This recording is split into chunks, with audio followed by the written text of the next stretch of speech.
Ladies and gentlemen, everything affects everything. It's so easy to become simply roommates in your marriage. I would love to ask people, like, when do you feel your best? When women can understand that, it's easier for us to relate to what you're experiencing. The greatest rewards have a high price tag. Your relationship as a couple is 100% affecting your parenting.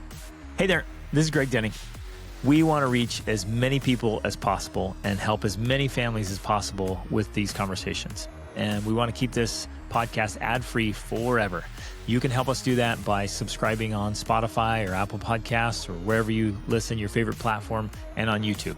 And leave a quick review and share your favorite episodes with friends and family. It makes a big difference. Thank you for being a part of this very important movement. Ladies and gentlemen, welcome to the Extraordinary Family Life Podcast. We're your hosts, Greg and Rachel Denning.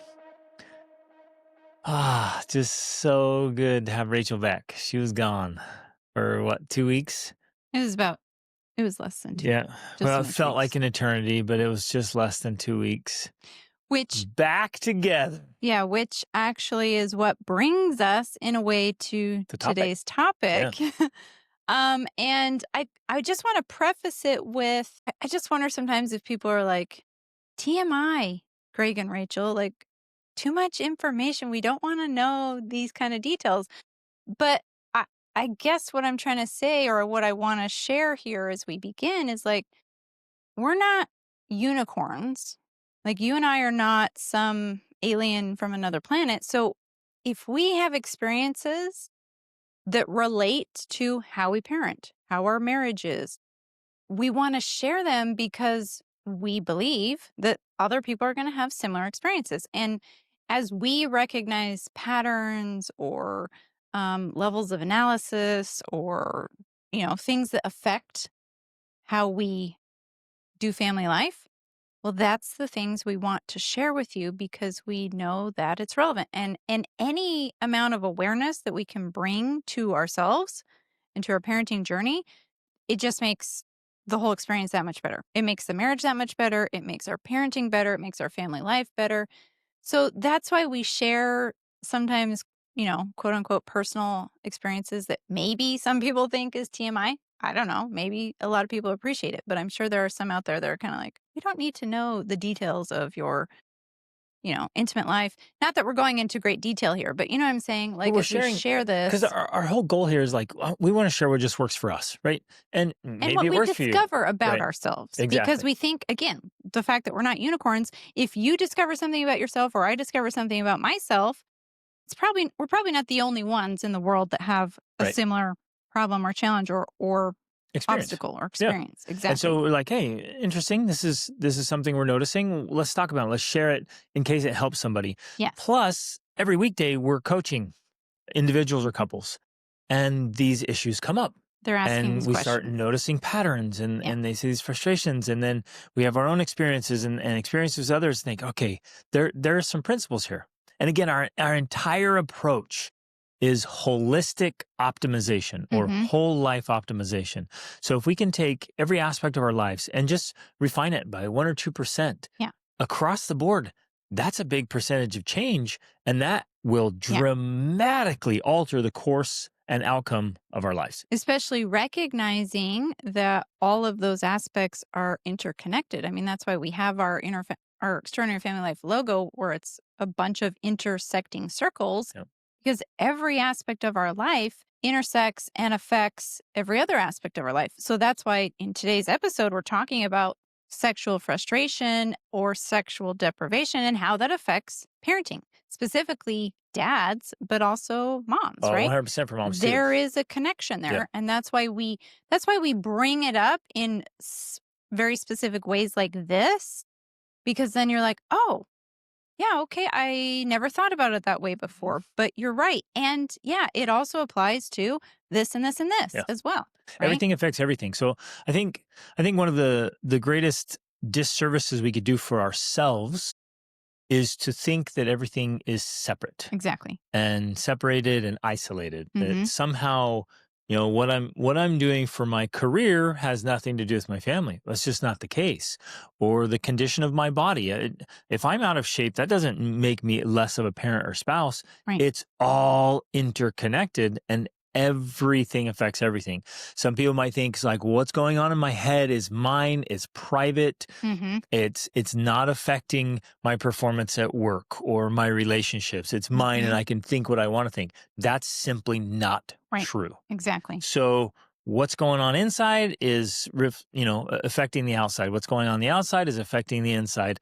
And every aspect of your life is affecting who you are. And as we always love to talk about, who you are is what's determining how you're showing up as a spouse and as a parent. Exactly. Essentially, you parent who you are. Right. But I think that this is also important, and I'm thinking about it because you just did an interview yesterday with a woman who you're going to be publishing that podcast episode on the Formidable Family Man podcast. But she's a specialist in, she's a cognitive scientist, but specializing in porn addiction. Yeah. And so that is also very relevant because many men think like, well, if I have a porn habit, it's not affecting my parenting. It's not affecting business. It's not affecting my marriage. And that's just not true. Right. Everything is connected, and especially in something like that. So I think that's especially relevant to keep in mind with today's discussion. But I want to start out, I guess, by just sharing, sharing my perspective, but then also what you share with me. So essentially, you already introduced that I have been gone. I went to the States for about 10 or 12 days. And obviously, while I was gone, we didn't have sex because we were apart. And for people that don't know, you don't masturbate. So that didn't happen either. Again, people might be like TMI, but again, we're giving context or we're giving relevance. So we're sharing details in an effort to be more helpful. Exactly. But here's the interesting thing, because I consider you to be one of the best, if not the best dad I know, right? You're an amazing father. You're present. You're loving. You're firm when you need to be firm. You're fun. You're connected. Like, you're a great dad. And so when you tell me things, I find them to be very insightful because I also see you as someone who has a lot of self-discipline, right? You have the ability to do what needs to be done, whether you feel like it or not. And so when you tell me things like, whew, man, when I've gone this long without sex, I feel grumpier as a dad. That's relevant, right? That's important information for you, for me, and for other people to understand that your lack of sex is making you feel less patient with our children, right? And you only had 3 at home. That's easy. So I guess I just want to set it up with that framework of, yes, does self-discipline matter? Absolutely. Does controlling your emotions matter? Yes. But you're great at all of those things, and yet you're still aware that when you've gone a period of time without sex, you feel grumpier, less patient, less disciplined, because it does have an effect on you. Now, does that give you an excuse, or does that give dads an excuse? That's what I was just going to say. Yeah. I did not have any outbursts. I wasn't impatient with the kids. Yeah. I didn't say anything mean. I didn't do anything wrong. I just felt like, wow, it's harder. It's harder to be impatient or to be patient. It's harder to be engaged. It's harder to be present because my mind is just constantly drawn towards sex and thinking about you and like, I can't wait till she gets back. And it's wild. It starts monopolizing your mind. Yeah. Obviously the mind's craving the dopamine hits, craving the connection, craving the endorphins, the oxytocin. Like it's just craving all the drugs.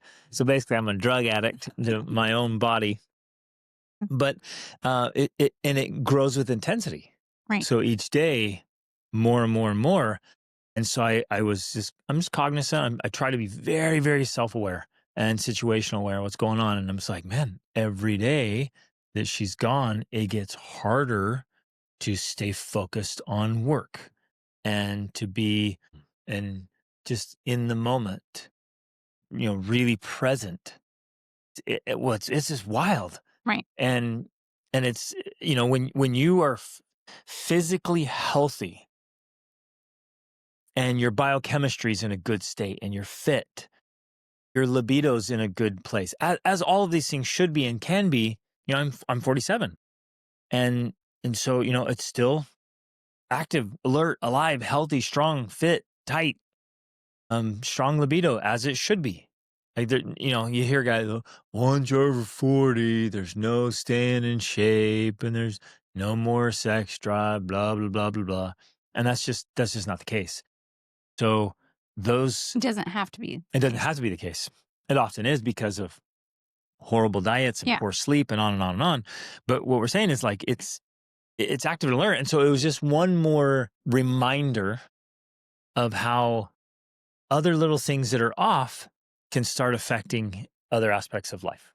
Yeah. And so there's a couple things I want to address here. One, I want to talk about how you and I optimize our family to make things easier for us. And two, also that we're not, in no way are we using this episode as like an excuse for men to be grumpy because they haven't had sex or whatnot. You know what I mean? We're just bringing awareness here so that we have this, because the more awareness you have, the more potential you have for change and for improvement. And that's what makes the difference in going from ordinary to extraordinary, is this incremental awareness of your own self and the things you're feeling and dealing with. And I'm not sure people fully realize how important a role this plays in family life.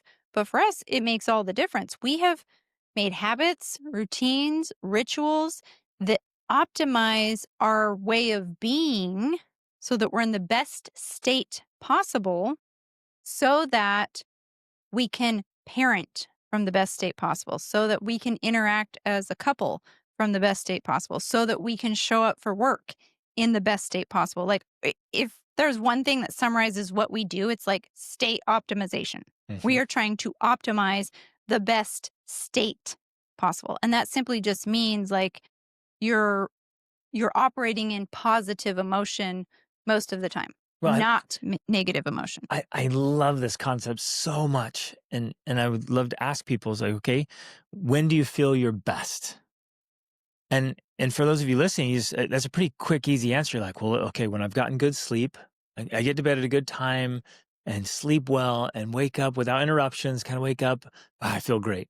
And then I do a morning routine and some reading, some mindfulness, some stretching, hydration, like, wow, I mean, I feel great, and get a workout in, and then a good healthy breakfast. So really getting good food, relationships. We feel connected. There's not arguing or fighting. It's peaceful in the home. So you start naming all these things. And you're like, I feel amazing. I feel like my best self. And so to reemphasize what you were saying is, we set up our entire life to revolve around and facilitate that state optimization so that we can feel our best the vast majority of the time. We're making it easier to feel fantastic. Now, and I know there's people out there saying or thinking like, well, that's just not possible most of the time. And that's just not realistic. And in fact, if you look at, say spiritual practitioners, the whole point is to transcend that, to say like, well, I don't need to have sex in order to be my best self, or I don't need food to be my best self, or I don't need, whatever. And I'm like, okay, I get that. There are definitely people that live in that space. But I love what one of the things Wayne Dyer talked about. He's like, I've noticed that those people always live by themselves and never have any children, right? They live in a different world because, yes, they're trying to transcend all of those things and prove that it's possible. And that's wonderful. If you want to pursue that, great. Well, we are talking to family. We need to be able people. to choose like, okay, I had a rough night. Does that mean I'm going to be grumpy? No, I'm still going to be my best self. Gosh, I haven't had any food for 16 hours, or I'm doing a 3-day fast. Can I still be pleasant? Yes. I'm in a lot of pain. My ankle's hurting, or I have this injury. Can I still be engaged? Yes, I can. I went 14 days without sex. Can I still be a present dad? Yes, I can. Yes. Right? So all of the things are possible, but the vast majority of the time, why don't we make it easier on ourselves and feel really, really good by optimizing our lives? Right. Because I feel that, and, I feel especially in the context of family life, which again, going back to, that's who we're talking to. We're not talking to monks meditating in isolation, right? We're talking to family, to parents, to families. We have to learn different strategies to help us navigate this extra challenging lifestyle, right? And yes, we can do those things when we need to, but it's so much easier to push the extra mile and put up with the extra stuff when most of the time we optimize our lives so that we're operating from good states. Like honestly, it gives us more power, right? And so, yeah, the emphasis then is on, and this is the approach we have taken that I feel has worked amazingly well, is that we are continually optimizing ourselves and our rituals and our routines and our habits so that we can maintain positive states. And this really comes down to very simple things. It's when I notice I'm hungry, I get some food rather than waiting and saying I'm too busy right now, until then. Now I'm hangry. And now I'm snapping at the kids because I didn't nourish my body when my body told me it was hungry. And that's such a simple concept, right? And yet so little and yet used. so few people are using it effectively. And then they're wondering why they lose it at their kids. And I'm like, well, part of it is you didn't go to sleep. You were scrolling on Instagram till 1 a.m. And now you're hungry and you're wondering why you're snapping. I don't do those things. That's part of what helps me to be a great mom because I am taking care of myself. I'm getting enough sleep. I'm doing a morning routine. I'm nourishing my mind, body, and spirit.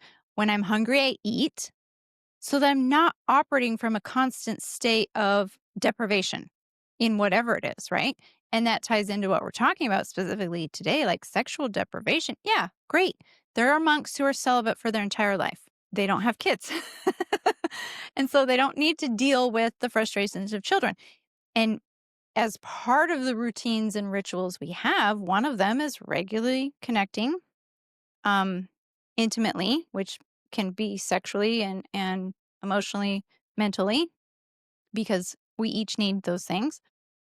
And when we do that, we both find ourselves being better parents and better spouses because we're not operating from a state of deprivation or frustration. Right.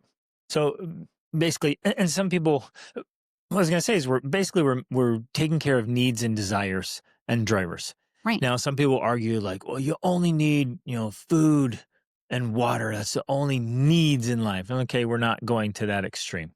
We're saying, what are the needs, desires, and drivers that make us at our best? And sexual desire is one of them. Sexual gratification is one of them. We're driven to that. And well, because especially in the context of a marriage, it's keeping you connected. Yep. That sexual drive for you keeps you driven to me, which keeps you connected to me. Right. Where without it, you literally could be off doing it with your dogs and doing other stuff. Just be wandering, having adventures. Wouldn't care about me. Yeah. So it's a drive that's healthy that keeps us connected. Same with my drive and desire to be cherished by you or wanted by you or to have you listen to me. Like both of these things keep us connected in a way that without them, it's so easy to drift apart, to become simply roommates in your marriage, dealing with the transactional things. And that's not fun. Anyone who's in that type of marriage knows that that's not just what they want. It's blah. And so the extraordinary marriage uses the drives that we have as tools to keep us connected. And that's a very positive thing. And it's important to emphasize that I think we're unique because we're not interested in okay. We're not interested in good or even great. I'm not interested in mere survival or getting things done or just merely functioning. I think so many people out there are, and this is their work, their agenda, their whole message is try to get people to, okay. Like forget okay. Like that's, I don't know. I heard somebody one time say, like, what could be worse than an okay life? I think it was Tony Robbins. And obviously what could be worse is a horrible life, but we're not talking about that. We're not anywhere close to that. We're not talking about the dumpster fire. We want an absolutely extraordinary family life. And so in order to get those things, and I hope those of you listening are like, yeah, I want that too. The high noble ideal I'm pursuing. Okay. Then we're going to look at every aspect of what it means to be a man and a woman married with a family. It's like, let's get that optimized.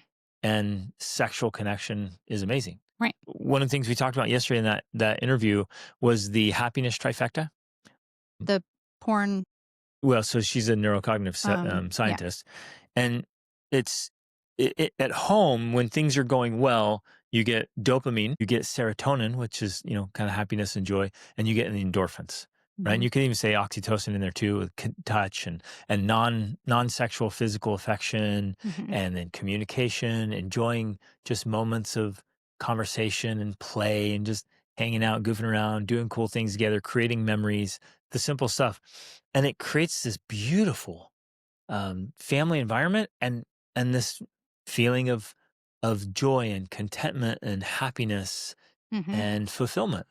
And it's really amazing. And that's what we're trying to meet those and create that as much as possible. Yeah. So then if something's missing, again, just emphasizing everything affects everything.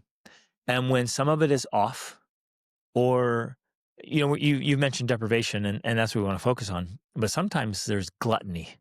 So it's not like, well, some of you may never get hangry because you're always eating and you eat too much and you eat all kinds of garbage. So that's not, you're not hangry. You feel horrible because you're eating trash and eating too much. Yeah. Or some people have sexual addiction. Porn addiction. Pornography or masturbation is negatively affecting. So there's no deprivation there. It's actually robbing you on the other end. Well, it was interesting because I heard bits and pieces of the interview you did yesterday. And one of the things I did hear her talking about was people who are addicted to porn. It interferes with their family life in lots of ways. But one of the examples she gave is then say you go away on a family vacation and now you're not getting your porn hit, your dopamine hit every day or every few days. And so now instead of getting your hit that way, you're at the restaurant with your kids and your wife checking out the waitress or whatever, in a way that's becomes uncomfortable for people because you're used to, your brain is addicted to these hits. And when they're not getting at them, then it starts looking for it in other ways, right? Yep. That's one small example. Yeah, her example was awesome where, you get it in porn, but then you get it in social media in small hits by looking at bodies on social media or any media for that example, movies, whatever. And then in real life, it starts to warp your interactions with other human beings. So now you're constantly looking at other women. And so then in real life, in any kind of media and then pornography, it's warping that. And so it starts to disrupt your entire functionality. It's true for what we're, the whole reason we're doing this episode is it starts to monopolize your mind. Yeah. And it starts to distract you from the ability to focus and stay engaged and to do great work. It starts being disruptive in every way.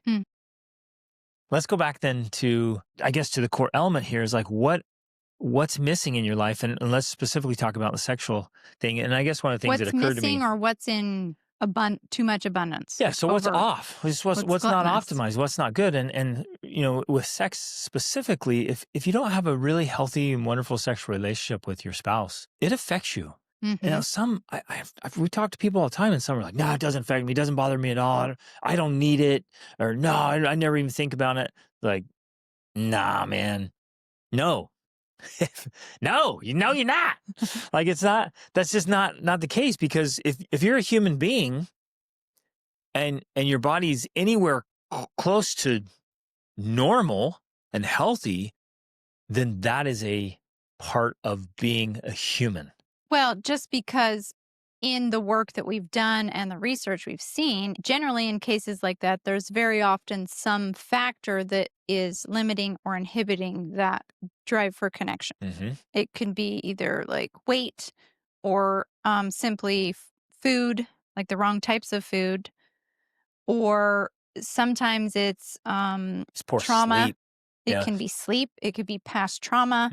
It could be like your framework around it as viewing it as something evil or bad. Like there's a lot of other factors that once you begin to unpack those, for most normal people, you're like, oh, with that out of the way, yeah, I do want to connect with my spouse. And I would say that's 98% of people. Yeah. If you get your body in a good condition, and even people, we see it all the time. It's like, well, no low libido or no sex drive. It's usually those factors you mentioned. And with a few simple changes, like, wow, here it is again. It is back and it feels fantastic.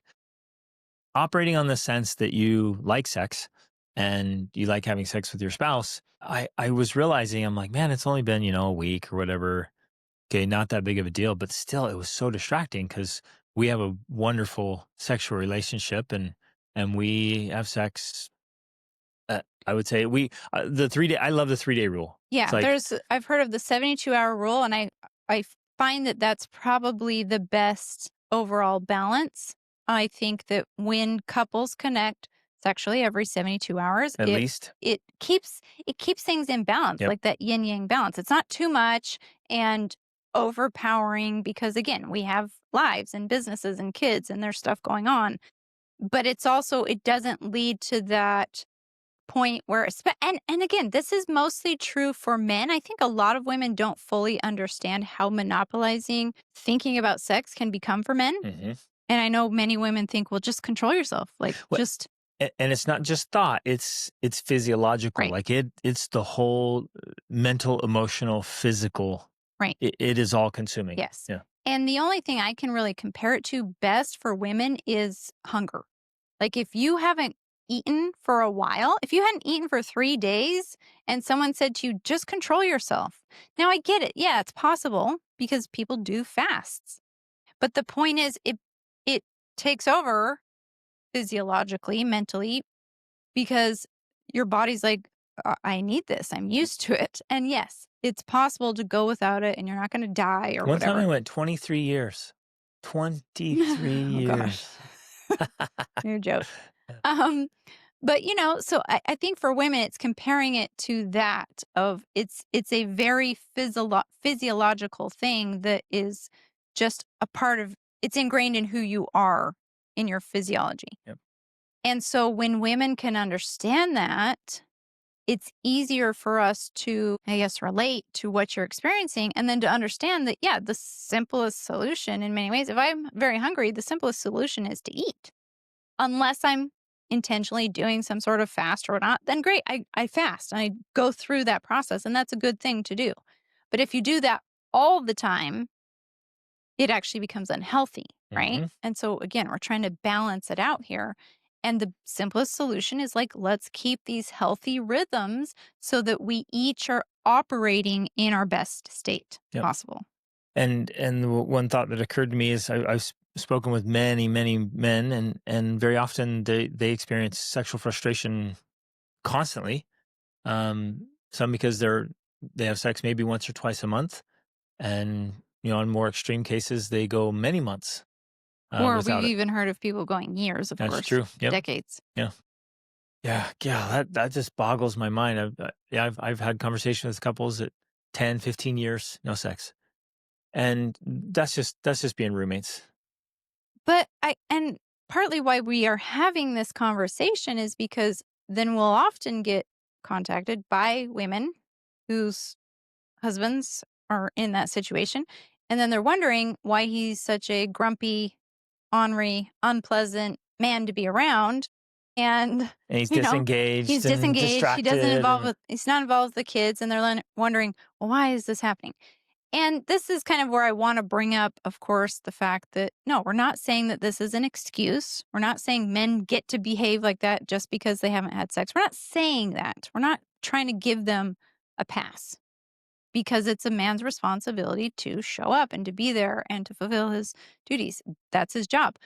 But in the name of awareness, we are trying to help you understand that this is playing a role, just like hunger, just like sleep deprivation, just like overeating, just like, all of these other things, they're all playing a role. And so when we can understand the role that all of these things are playing and how we can better optimize them and meet those needs, this is one of those things. Now, of course, a man should be earning his right to sexual access. Yep. Just because he's married doesn't mean he has an automatic pass. right. He needs to be earning it. And so if he's not, then he needs to step up. But also there are many women who don't understand this. And even if their guy is the best guy in the world and does everything, he still doesn't get access to sex because she just thinks, well, you just need to control yourself and Or deal with she's that. just busy Or I'm just busy. or Or I'm tired. tired. Yep. Or I'm this. Or I'm that. And I remember one time talking to a woman and, she was explaining all the reasons. Like, I've got all this and I've got the plays and I've got the thing. I'm taking the kids and all this stuff. And I'm just too tired at the end of the day. And I said, Imagine if your husband hadn't talked to you for 10 days and then again came home and said, I'm just too tired to talk to you. I've been talking to everyone else all day. No woman would would be okay with that. She wants her husband to talk to her or to listen to her talk when she needs to talk. Mm-hmm. And the same thing is true when it comes to sex. Like a man needs to connect with his wife, just like I need to connect with you, you know, through talking Emotionally. Yep. emotionally. So it's a two-way street. It's a give and take relationship. And we have to be able to be there for each other because the same thing happens on the other side for me. If I've got this buildup of thoughts and ideas and worries in my head, right? And I don't have an adult to talk to because I'm home with kids all day, and you come home, I need to talk to you. I need to vent to you. I need to share my thoughts with you. And if I can't do that, that definitely affects my ability to parent well. And you fully expect me to listen. Right. And you should be able to expect and I that. need you to listen. And you need that. And you're longing for it, thinking about it. You want it. So if I come home grumpy, upset, disengaged, like, no, I'm busy, woman. Oh, I don't have time. Or, oh, I'm too tired. Or, I don't want to listen to you talk again. Put a pillow over my head. Then it goes both ways, right? You're going to have all these unmet needs and desires. Right. And then I'm going to have the unmet needs and desires. Exactly. And I guess the whole kind of the puzzle pieces we're putting together here is like that is affecting how effective we are as parents. Exactly. And the whole family culture, family dynamics, and ultimately family legacy, because we're not operating in a great state. Mm-hmm. So the invitation, I guess, today is like, take a look at the things that are off or missing in your life and get way more proactive and strategic about meeting the needs and desires, the good. Now, I'm not talking, people get confused and like, well, I need to watch YouTube videos and I need to entertain myself. And yes. I need some donuts right now because my body's craving. I'm going to listen to my body. And like, bro, that's not what we're talking about. We're talking about the needs and drivers that make you better, that build you up, that help you become your best self, not your, addictions or gluttonous passions, indulgences. Yeah, that's a great word. It's like, we're not talking about your indulgences. Just say, what is it that makes me my best self? And honestly, a beautiful sexual relationship is part of that. It really is. And marriage is a sexual contract. We've taught that often and we talk about it a lot. And so that needs to be a great part of it. And so if you're regularly having great sex and both of you are enjoying it and fulfilled, wowzers, it makes such a big difference. And maybe that's something that we need to specifically point out because for some people, maybe they're not enjoying it and they're like, oh, it's just this checkbox. I got to do it because the Denning said so, But if the point is, you should be enjoying it. Yep. If you're not enjoying it, that's another opportunity to gain awareness about why. Why am I not enjoying this? Why is this not? Because it should be like getting a massage or something other like that. Yeah, it takes time. Maybe you got to put some space in your schedule, but ultimately it should be a net positive experience rather than I feel worse afterwards, right? For whatever reason. And I've worked with enough clients that there's a large percentage of women who want more and better sex. They have the higher drive. Would you say this is like a growing percentage where it used to be the other way and now it's changing perhaps? Yes, it is growing more. And I think, I know pornography's having an effect on it. Masturbation's having an effect on it. There is one of the things we talked about yesterday is that it's called SAD, sexual arousal dysfunction is happening. So a lot of men are becoming dysfunctional sexually in arousal. Yeah, because of just because of porn. Horrendous things that porn does to the brain. And this is way beyond right or wrong, good or evil, sin or whatever. It has nothing to do with that. It's just the dopamine baseline and the arousal track in the brain is just being absolutely wrecked by pornography. One of the stories she shared, unfortunately not in the episode, she shared it after, was there was a 20-year-old kid who had been addicted to porn since he For was years. Yeah. young, 13. And he came to her because she's like a therapist or something and said, I had the opportunity to have sex with a real person For the first time. and she was naked and I couldn't get an erection. And the reason why is and he said something like, how could I get aroused for just vanilla sex? So essentially, because he had been looking at porn for so long, As a child, as a child kid. even. So, and he's never had sex and he can't even get an erection. Like, that because just blows my mind. just a regular, normal, naked woman is no longer enough to arouse him because he's been used to such crazy. Through a screen. Yeah. This is what kills me. Through a screen, it's warped his brain so much that now an actual physical woman and the opportunity to have vanilla. sex is like, nah. Right.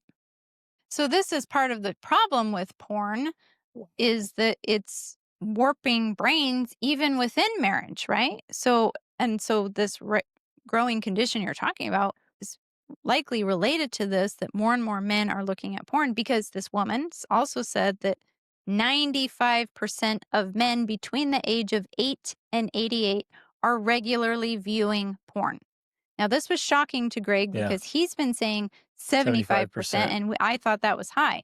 But she is an expert in this, and she says 95% of men, married, unmarried, single, young, old, ages 8 to 88, are regularly viewing porn. It's insane. It's insane. So, if your husband is one that doesn't seem interested in sex, it's likely because he may have a porn addiction.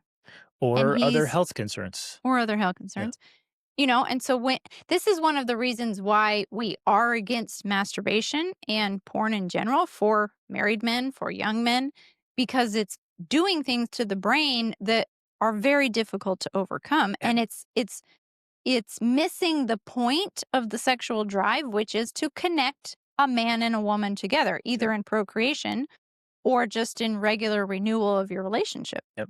And so if you take that out of the equation because you've replaced it with porn and masturbation, there's no need to fix those problems. There's no need to get over the humps that are keeping you from having sex. There's no need to work through the problems and the issues because, I can just take care of this in other ways. It's a cheap escape. Exactly. Yep. So it's very detrimental to the relationships. That is why we're having this conversation, so that we have this awareness about it, so we can work on fixing it, because like we've said, everything is connected. And it is. Your relationship as a couple is 100% affecting your parenting, not to mention the fact that it is modeling for your children what to look for in their future spouse and in their future marriage. It's a huge deal. So we have to get this right. We have to work through these issues so that we can be the best parents possible by being the best spouses possible. Yep. So notice what's off, notice what's missing, get proactive and strategic, and be willing to put in the hard work. The greatest rewards they have a high price tag. They come after the hard work. Like the most valuable things, a great sexual relationship is one of them. Like it takes a lot of work to earn that, and it's worth it, every bit of it. And looking at porn or masturbation or whatever, cheap substitutes, like easy. They're easy substitutes. Yeah, there's no work. You don't have to listen to your wife for hours, for that. It's just, and you don't have to take care of your health. I can eat whatever I want. I can have poor sleep habits. My wife can just let herself go, whatever. It's like, no, we're going to take care of ourselves. We're going to eat well. We're going to exercise. We're going to sleep well. We're going to get our bodies dialed in. We're going to keep our minds and our brains dialed in. We're going to keep our relationship tight and connected. That's more work. That's all kinds of work.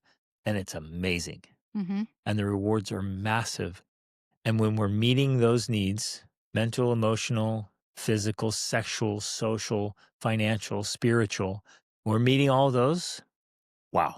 It is so good. And it's so much easier for me to show up as a great husband, a great father, a provider, a protector, a human being, to be an asset to society, to communities, to my family especially, because I feel fantastic. Right. And so remember, ladies and gentlemen, everything affects everything.